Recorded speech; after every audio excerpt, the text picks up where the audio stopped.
Lighter. Let go of the past, connect with the present, and expand the future. Let's start by asking 2 questions. What dreams are you chasing? And how close are you to achieving them? If you're getting in your own way, being held back by past trauma or addictions, or if you keep getting derailed by your own rage and depression, this blink might be able to shed light on the path forward. That path just happens to lead inward into the inner workings of your mind, your emotions, and your past, all of the things that are controlling you. The author, Yung Pueblo, discovered his path to healing after reaching the edge of death due to drug addiction and a life of pleasure-seeking. In his work, he talks about the healing journey and the power of actively working on your own growth so you can enjoy success and deeper relationships every day of your life. In this blink, we'll share some of his stories and advice. Whether you've already begun your process of intentional growth or are just getting started, this blink offers you actionable insights into a deeper understanding of why you react the way you do and how you can free yourself to achieve your goals in life. Self-love is where it all starts. Loving yourself might sound like a mountain you'll never be able to scale. Or maybe you've gone to the other extreme. Maybe after a lifetime of people treating you badly, you've decided to love yourself above all others. Either way, it's important to understand what self-love is not. It's not materialistic. It's not about giving yourself a spa day or treating yourself to ice cream because you deserve it. Now, there's nothing wrong with either of those things, and they can be acts of self-care, but that's not the self-love we're talking about. Self-love means having compassion for yourself and treating yourself with curiosity. It's about seeking to understand yourself on a deeper level. It requires being brazenly honest with yourself at all times, building healthy habits, and accepting yourself unconditionally. Being honest with yourself isn't always easy. It means being able to face those moments that you're embarrassed about or ashamed of and take responsibility for them. It means being able to admit when you're wrong. Accepting yourself means looking at those truths you discovered through honesty and saying, I'm human. I did something I'm ashamed of, and I am still worthy of love. Of course, you still take responsibility for anything you've done, but you don't wallow in self-blame. All of this takes time. Building healthy habits is a long game, but you have to make a start. You can begin by being intentional with every action you take and choosing to do what's best for you and your goals instead of just what feels good. The more you do this, the more self-love will become a habit. Self-love may at times feel challenging or counterintuitive, but you truly cannot feel love from others if you don't first know how to love yourself. You also can't wait until you've healed yourself before you give yourself love. On the contrary, healing is an act of self-love. Love yourself first, then heal. In the next section, we'll look at how to heal from the inside. You may or may not have had a traumatic past. Whether your upbringing was peaceful or turbulent, it still affected you. The fact is, it's during your youth, though you weren't conscious enough to realize it, that your surroundings taught your brain how to react. When you react impulsively now, that reaction is programmed based on past experiences. It's not a reaction to the situation right now. For example, maybe as a young child, your father disapproved of crying. Maybe instead of comforting you, he shamed you. Fast forward 30 years, you're at work complaining about the coffee being too strong. A coworker walks by and tells you to stop whining about it. And without warning, you're overwhelmed by anger and you lash out at them. Now, whether or not the coworker meant anything malicious by the comment or was saying it jokingly, your reaction wasn't because of their comment. Your reaction was because of a belief you acquired back before you were even fully conscious, the belief that crying was a sign of weakness and shame. Just realizing the origin of your reactions is an important first step in healing. For our purposes, let's define healing as reprogramming your brain from being in a reactionary or survival state to being in a conscious or logical state. The next step is acknowledging that your reaction isn't caused by things outside yourself, but by past programming inside your brain. Whatever is triggering your reaction, in this case, a possibly innocuous comment from a coworker, isn't the problem. How you're responding to the emotion is the problem. The most important thing you can do is allow yourself to feel an emotion without being controlled by it. When that first emotional spike occurs, use the knowledge that this emotion is a reaction based on past experiences to pause, take a breath, and give yourself the space to ride the wave of the emotion. Once the initial feeling dies down, use that space to think more objectively about what's happening. Chances are, there's a pattern to the things that trigger your emotions. Using the last example, you may notice that your pattern is to react with anger anytime someone questions your intestinal fortitude. Tap into that self-love and take a look at your patterns. Approach yourself with curiosity. Leave judgment behind. Ask yourself, what is at the root of your emotional reaction? What do you want that you can't have? What do you crave that is out of your reach? Your father didn't treat you with love when you cried. Wouldn't it be nice to have had a hug instead of a rebuke? Sometimes what we want is what was lost in childhood. Sometimes we want love from another. Sometimes we want an apology, a new life, a new past, a new parent or spouse or body or home. The tension between our reality and what we crave is the root of much of our reactionary tendencies. And it's time to let go. And that's what we'll talk about next. You don't have to live in sadness, anger, frustration, emptiness, or despair. But to free yourself from these things, you have to do the hard work of letting go. So what are you hanging on to that needs to be released? The answer to this goes back to that tension we described in the previous section. The difference between what you have and what you want is where you're living. That space of wanting what you can't have is dragging you down. You can't have a do-over for a bad decision you made. You can't have a father who didn't walk out on you. You can't have the marriage you wanted that ended up failing. You can't have, you can fill in the blank here. But you want it, and that's the issue. Whatever it is you want that you can't have, that's what you have to let go of. And this letting go is what moves you out of the reaction and into peace. To be clear, this is not the same as bottling up your emotions. It's not about forbidding yourself to feel something. It's about recognizing what's causing that feeling, taking a breath, and genuinely letting it go because you want better for yourself. When you're able to achieve this practice, you'll not only experience inner peace, you'll also experience stronger relationships. But what about being true to yourself? Some people are afraid that seeking growth means being a fake or artificial version of yourself. Let's talk about the difference between your reactionary self and your intentional self in the next section. Your first impulse or emotion doesn't define who you are.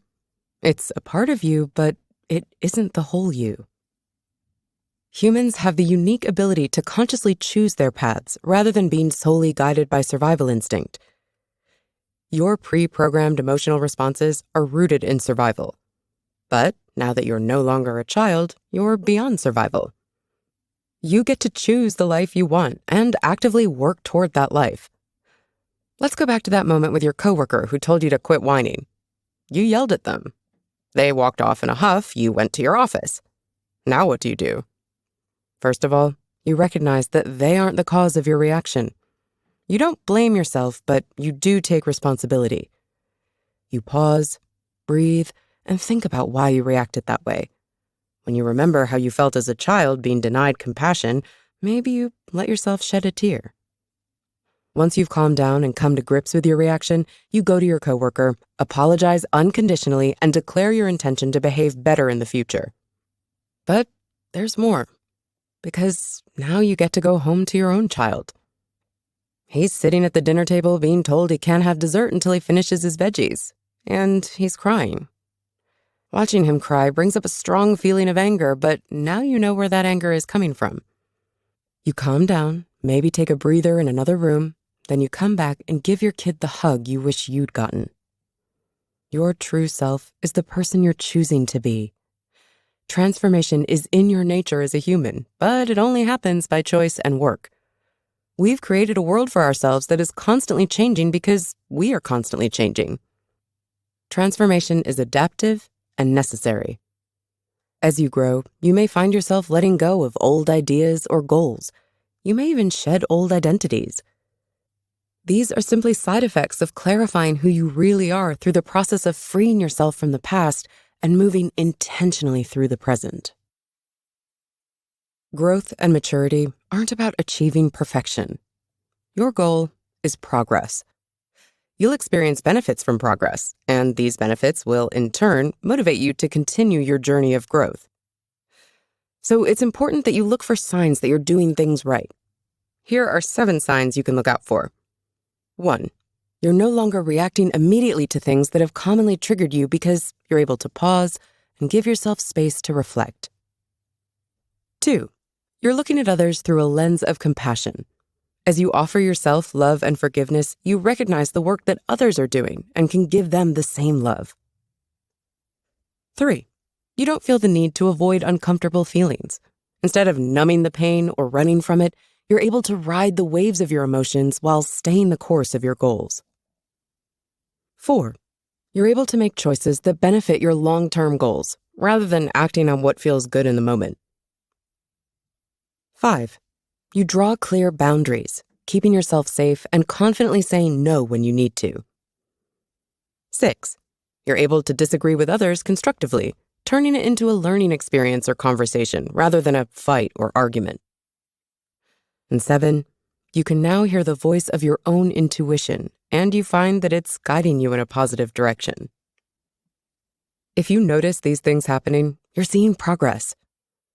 Now, there's no magic formula for achieving these things. You can take up any practice you want, whether that's meditation, yoga, walking in the woods, or whatever makes sense to you. Be with yourself for a little while each day, seek understanding, and help yourself grow. You can only love another person to the depth that you love yourself. That's why personal healing is the single best thing you can do to improve your relationships. If you're in an intimate relationship, partnership, or marriage, it'll help to share your intentions to pursue personal growth with your loved one.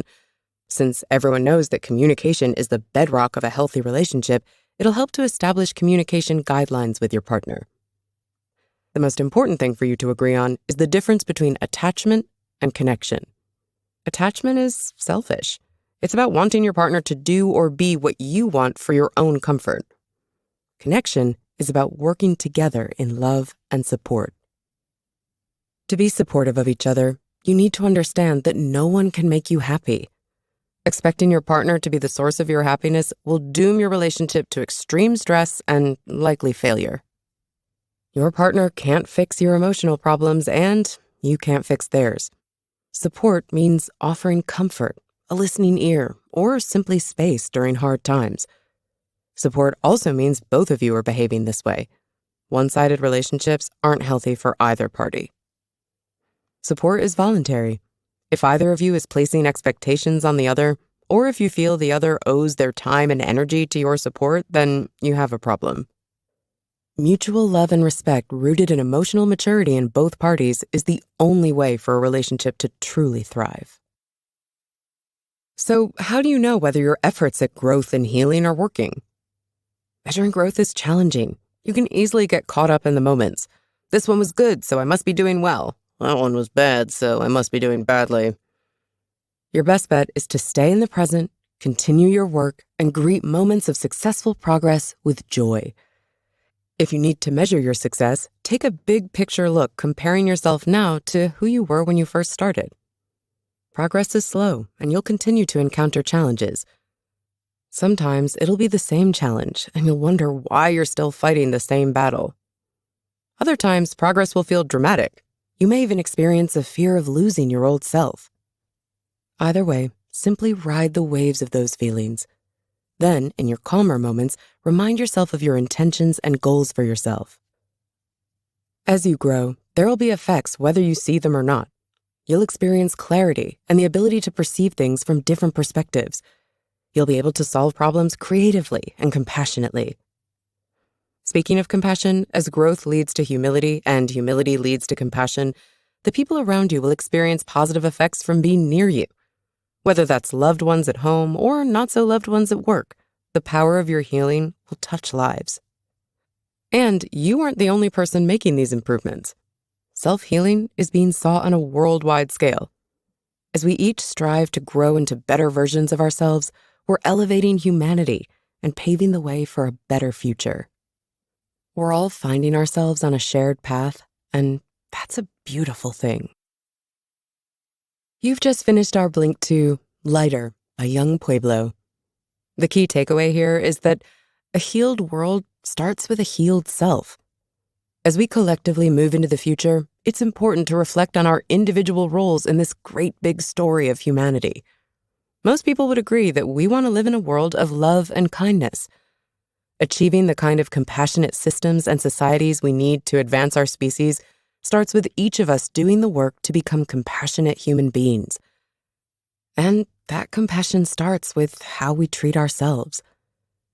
In short, loving yourself is the first step in healing yourself, your relationships, and the world. Thanks so much for listening, and if you can, please leave us a rating via the Rate It button on your screen. We always appreciate your feedback. See you in the next Blink.